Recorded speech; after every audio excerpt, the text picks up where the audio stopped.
Here's the thing. Ruining wrestling is there's going to be a show. Everybody's replaceable. There's always another show. I'm going to make wrestling start over. That championship is coming home with me, and I will be the last undisputed WWE champion, period. Wow. So they're going to have to make a new title. They're going to have to start the clock over again, and whoever is that first champion, whether it's Cody Rhodes, whether it's Dirty Dom, whether it's Logan Paul, whether it's Braun Breaker, it doesn't matter. They'll be the first one. Bruno, Hogan, Austin, Rock, HBK, Taker, Game, every name you can imagine, CM Punk, that comes home with me because that's what I've earned and that's what I want to do. I want to write history, and I'm going to put my stamp on the business by taking that piece of the business home with me. We all talk about this new era, and we talk about how the business is changing. Well, I'm taking the last piece of tradition in the business home with me, and you guys can figure out how to settle the dust when I'm gone.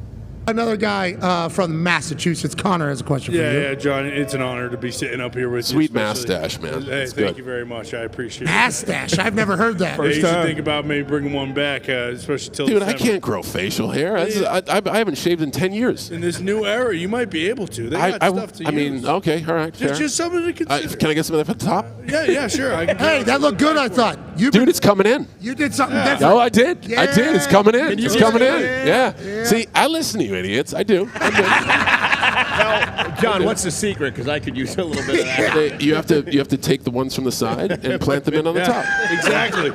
You take the lawn over here and you put it on the dry spot. It just takes a while for it to come in. Yes. It looked good. It has. It's coming in, man. It's coming. Hopefully, a couple months it looks better. Hopefully, in a couple months it looks better than that. I thought it looked great last night. Yeah, I'm going out with a huge, like a long hair. Yeah, hopefully. Yeah, that's what we're pulling. Yeah, a little Stadicki maybe. But I can't grow a mustache. I got nothing. Well, again, we can figure that out. I'll grow a little Take patch yours right from the here. side That's it. And put them on right above the lip. There's another headline for you. Hair transplant. There it is. Look at that. Wow. Boom. I'm dropping them, dog. Thank you, dude. Yeah. And there's no shame in that, man. I got a problem. I try to fix it. That's what I'm doing. Science has come to a Hell point yeah. We're like, hey, you know what? This has been a thing. Let us help you. And I'm not going to tell you who did it because I'm still waiting for it to get better. Once it gets better and I got the long flowing locks, then I'll be like, yo, go to this guy. And if you're thinking about it, truly go to this guy. So I'm working on it. Work in progress. Work in progress. Like I care, but work in progress. It looks unbelievable. No, I just saw so many bald spot signs, and that's the thing. When you get it, so you get the deal, right? And your hair falls out because the new ones have to grow, so the old one falls out. So like in January, February was like I had it in November. That's when I came like half a skinhead up here. You guys, by the way, thank you for being so aware of my needs and emotions because you guys ripped me to shreds for a genetic problem that I can't control. Hey, I'll tell you what. Hey, dude, you don't look good enough out there. Like, that's what I'm saying. This isn't cool. You guys aren't cool to me. Like, this isn't. Why do you think I'm in the Rumble, trying to win, and like, hey, how's the bald spot? Like, yo, that's not fair. Yeah. I can't control that. It happens to 7 out of 10 dudes. Like, but hold on, though. Their hair shaming of you has made it what? Better, I think. You went and made some plays. Hair's growing in full. I get it, I get leaning into uncomfortable stuff is like, hey, maybe if you got a good friend and they tell you like maybe don't wear that out. Bingo. That's cool. One of you sons of bitches could have pulled me to the side.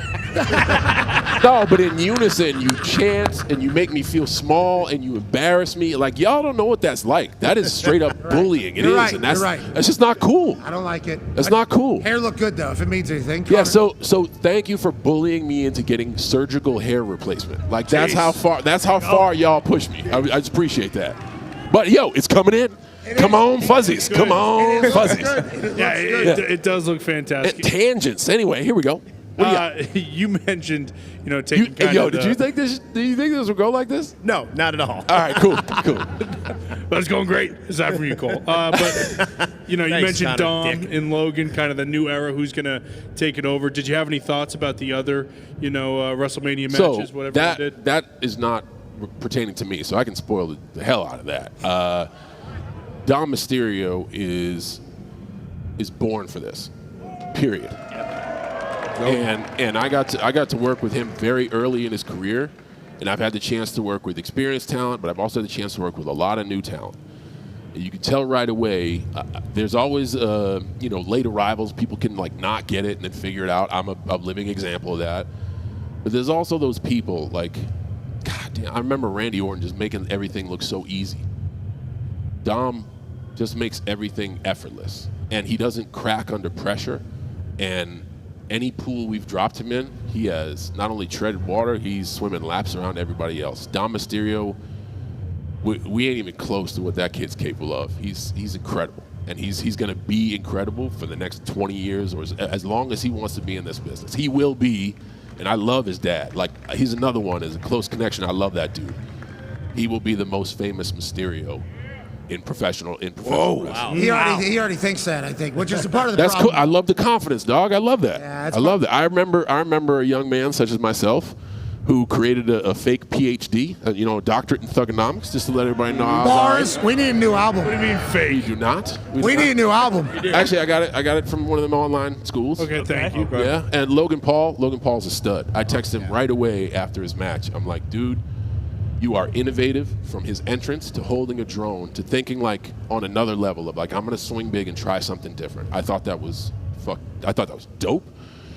And then his performance, he's doing stuff that I couldn't do at peak physical condition. Superstar, amateur wrestler in high school and college, content creator, has been hated on the internet for a long time. He's callous. He's literally callous. He is, man, and not only callous, like he's been hated, but he's also been through the fire. Oh man, you'll never work in this town again. He's had that phone call 10, 12 times. He doesn't care. There's a dude who never gives up. He will just keep getting up, man. And content creators have to always be thinking of shit. Not everything's great, but you always have to be thinking. And you brought up that drone. He caught a drone. I didn't even know that was possible. It looked like he was like taking a pet. selfie, and then he let it go. And I'm like, what's the camera on the string? And then he caught that shit. Caught the thing like it was a bird flying back to him like a parrot. I didn't know that was possible. And then puts on a great match after that. Yeah, and AJ Styles, obviously a great dancer. No, you don't have to. AJ's one of the best. You don't have to go there. How about him? He's jacked, right? He is. I mean, I feel small around these guys. Randy and Batista switch bodies somehow. Wow, Randy's legs. Somehow, no, Randy's also like a foot taller. Holy shit. Weapon. How about I talked to Randy's belly button. I don't know how he did it. He's a foot taller and 300 pounds heavier. I don't know what's going on. Speaking of you and Randy, let's go back to that OVW class, right? It was you, Randy, Brock was in there. Yeah, Shelton Benjamin, Batista. Shelton all at OVW in Louisville with Rip Ross. Same time, yeah.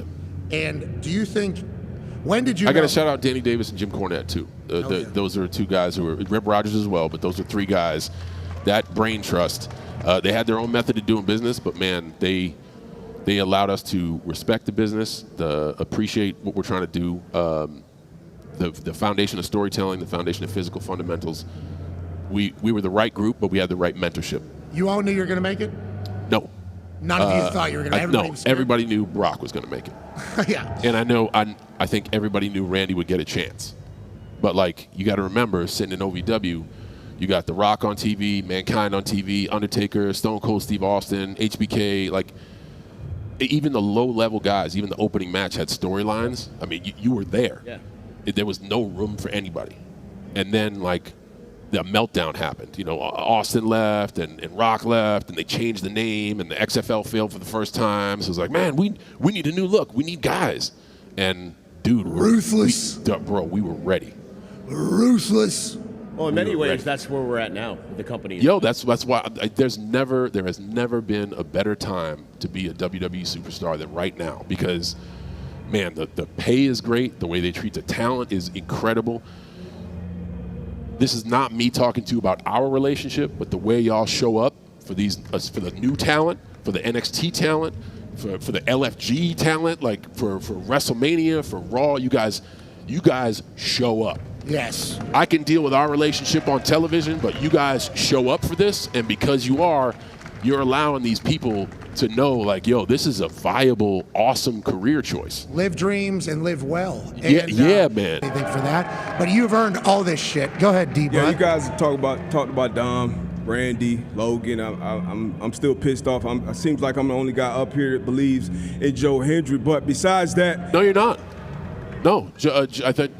So Joe's awesome, and I got the chance to meet Joe at the Rumble face-to-face, and he had a small moment in the Rumble, and he's like, hey, you're good at this. How do I make this more?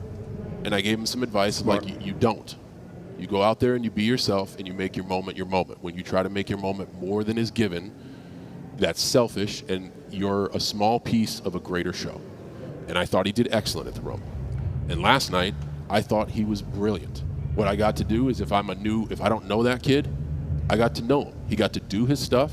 He got to be in a WrestleMania match with Randy Orton. Hell yeah. And he got a fantastic moment in giving Randy his 20th WrestleMania.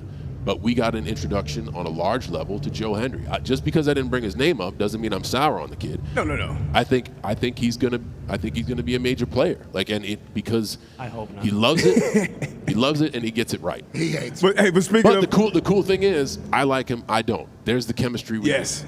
So he's got a great mind. But speaking of fantastic moments, despite your relationship with these fans, we're going to work on that. You'll work on, I'm sure, the toxic relationship. But how did it feel when you won the 17th title? Like, how was that moment with you, your mind, your body, in that moment when you got up on the turnbuckles and you actually did it? So we're going to reflect on all that stuff in December. And right now, I don't want to talk about anything that's going on through my mind because I don't want anyone to get a false representation of the things they're going to see on Raw, SmackDown, and premium live events. Okay. I will promise you, I promise all you guys, because I know you'll all be on the panel. You might not be there.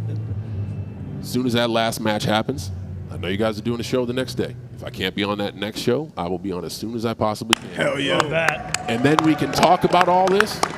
But until then, the reason these people show up is because they want the excitement, the unpredictability, and the uncertainty of WWE programming. And I'm just not gonna spoil that for me. I'm not gonna spoil that for them. But congratulations. Right. Yeah, congratulations to you. We will see you tonight on Monday Night Raw, 8 p.m. Eastern on Netflix with a 17-time world champion. That's a big number, dude. Huge. John Cena. I thank you.